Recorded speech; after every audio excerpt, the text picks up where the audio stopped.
Hi, ഇന്നൊന്ന് variety ആയിക്കോട്ടെ എന്ന് വിചാരിച്ച്. സാധാരണ കാറിലിരുന്നല്ലേ നമ്മൾ ചെയ്യുന്നത്. ഇപ്രാവശ്യം നമ്മൾ ഓട്ടോയിലിരുന്ന് നമ്മുടെ റിവ്യൂ ചെയ്യാമെന്ന് വിചാരിച്ച്. അപ്പോൾ കാട്ടാളൻ ഫസ്റ്റ് ഹാഫ് കണ്ടിട്ട് ഇറങ്ങിയതാണ്. പോൾ ജോർജാണ് ഡയറക്ടർ. ക്യൂബ് എൻ്റർടൈൻമെൻറ്റ് ബാനറിൽ മുഹമ്മദ് ഷെരീഫാണ് സിനിമ നിർമ്മിച്ചിരിക്കുന്നത്. മാർക്കോ എന്ന സിനിമയ്ക്ക് ശേഷമാണ് മുഹമ്മദ് ഷെരീഫിൻ്റെ രണ്ടാമത്തെ ചിത്രം ഇത് തിയേറ്ററിലെത്തുന്നത്. ഒരുപാട് പ്രതീക്ഷയുള്ളൊരു സിനിമയാണ്. നമ്മുടെ ആൻ്റണി വർഗീസ് പെപ്പയാണ് നായകനായിട്ടെത്തുന്നത്. പിന്നെ ഒരുപാട് താരങ്ങൾ ഇതിനകത്തുണ്ട്. നമ്മുടെ സുനിലുണ്ട്, അതുപോലെ തന്നെ കബീർ. ഇവരാണ് ഇതിനകത്ത് മെയിൻ നെഗറ്റീവ് ഷെയ്ഡ് ചെയ്തിരിക്കുന്നത്. സത്യത്തിൽ ഫസ്റ്റ് ഹാഫ് എന്താ പറയുക, ഇതിനകത്ത് BGM ചെയ്തിരിക്കുന്നത്, നമ്മുടെ മ്യൂസിക് ചെയ്തിരിക്കുന്നത് രവി ബഷീർ, പിന്നെ നമ്മുടെ എഡിറ്റർ ഷമീർ. കൂടുതൽ ഇതിനകത്ത് നൈറ്റ് ഷോട്ട്സൊക്കെയാണ് കാണിക്കുന്നത്.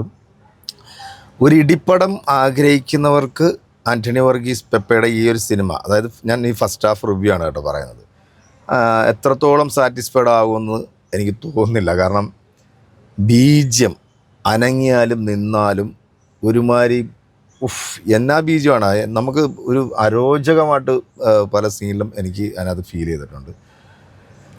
ഫസ്റ്റ് ഹാഫിനകത്ത് ഒന്നും പറയാനില്ല കേട്ടോ. ഒരു ആവറേജ് എന്ന് പോലും എനിക്ക് പറയാൻ തോന്നുന്നില്ല. കാരണം ഒന്നുമില്ല ഇതിനകത്ത്. ഈ ആനക്കൊമ്പ് കള്ളക്കടത്താണ് ഇതിനകത്ത് സംഭവം കാണിക്കുന്നത്. സുനിലും ഓപ്പോസിറ്റ് നിൽക്കുന്ന മറ്റൊരു വില്ലനും ഇവർ തമ്മിൽ ഈ സാധനം അങ്ങോട്ടും ഇങ്ങോട്ടും കടത്താൻ വേണ്ടി ശ്രമിക്കുന്നു. അവസാനം നമ്മുടെ ആൻ്റണി പെപ്പെ വരുന്നു, അവരിൽ നിന്ന് അത് വീണ്ടെടുക്കുന്നു. പിന്നെ നമ്മുടെ ജഗദീഷ് ഇതിനകത്ത് നല്ലൊരു ക്യാരക്ടർ ചെയ്തിട്ടുണ്ട്. പിന്നെ അൻസൻ പോളുണ്ട് ഇതിനകത്ത്. നൈറ്റ് ഷോട്ട്സൊക്കെ കൊള്ളാം, അടിപൊളിയായിട്ട് വന്നിട്ടുണ്ട്. ക്യാമറ കിട്ടുവാണ്, ലൊക്കേഷൻ അടിപൊളിയായിട്ട് വന്നിട്ടുണ്ട്. ആ നൈറ്റ് ഷോട്ട്സിൽ ആ ഒരു കളർ ഗ്രേഡിങ് സാധനമൊക്കെ കൊള്ളാം. പിന്നെ ഇൻട്രോല് ബ്ലോക്ക് അത്യാവശ്യം നൈസായിട്ട് ചെയ്തിട്ടുണ്ട്. ഫൈറ്റൊക്കെ കിഡിലനായിട്ട് തന്നെ സംഭവം വന്നിട്ടുണ്ട്. പക്ഷേ ഇപ്പോഴും നമ്മൾ പ്രതീക്ഷിച്ച ആ ഒരു സാധനം നമുക്കിതിനകത്ത് കിട്ടിയിട്ടില്ല എന്ന് വേണം പേഴ്സണലായിട്ട് എനിക്ക് പറയാനായിട്ടുള്ളത്. കാരണം ഒരു ഗംഭീര ആക്ഷൻ, പക്ക വയലൻസ് ചിത്രമെന്നൊക്കെ. ഇത് 18+ ആണ് ഇതിനകത്ത് കൊടുത്തിരിക്കുന്നത്. പക്ഷേ ഫസ്റ്റ് ഹാഫിനകത്ത് ഇതിനകത്ത് 18+ ഒന്നും കൊടുക്കേണ്ട കാര്യമില്ലെന്ന് തോന്നുന്നു. കാരണം അത്രയും വലിയ കൊടൂരമായിട്ടുള്ളൊരു വയലൻസ് സംഭവങ്ങളൊന്നും ഫസ്റ്റ് ഹാഫിനകത്ത് ഇല്ല എന്നുള്ളതാണ്. അത്യാവശ്യം എല്ലാവരും നൈസായിട്ട് സംഭവം ചെയ്തിട്ടുണ്ട്. പക്ഷേ ഒരു പഞ്ച് കിട്ടുന്നില്ല. കാരണം ആൻ്റണി വർഗീസിൻ്റെ ആ കിൻഡലിടി കാണാൻ വേണ്ടിയാണ് ആൾക്കാർ ശരിക്കും പറഞ്ഞാൽ തിയേറ്ററിലേക്ക് വരുന്നതല്ലേ.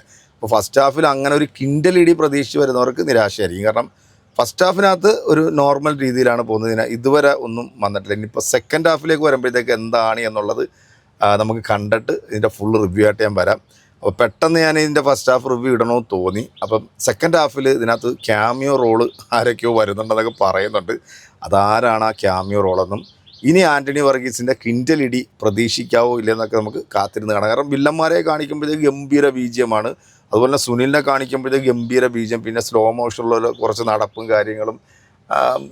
ഞാൻ പറഞ്ഞില്ലേ, ഫസ്റ്റ് ഹാഫ് നമുക്കൊരു ഓക്കെ എന്ന് മാത്രം പറയാവുന്ന ഒരു സാധനം. എന്തായാലും സെക്കൻഡ് ഹാഫ് കൂടെ കാണാം. സെക്കൻഡ് ഹാഫ് കൂടെ കണ്ടിട്ട് നമ്മുടെ റിവ്യൂ പറയാനും കാട്ടാളൻ കാട് ഭരിക്കുമോ ഇല്ലേ എന്നുള്ളതൊക്കെ കുറച്ച് സമയം കൂടെ കഴിയുമ്പോഴത്തേക്ക് നമുക്കറിയാൻ പറ്റും. അപ്പം ഫസ്റ്റ് ഹാഫ് ഇങ്ങനെ താഴത്തെ ലെവലിലാണ് പോകുന്നത്, മേളിലോട്ട് കയറിയിട്ടില്ല. സെക്കൻഡ് ഹാഫ് കയറുമോ ഇല്ലയോ എന്നുള്ളത് ഓക്കെ കണ്ടിട്ട് പറയാം. അപ്പം ബൈ.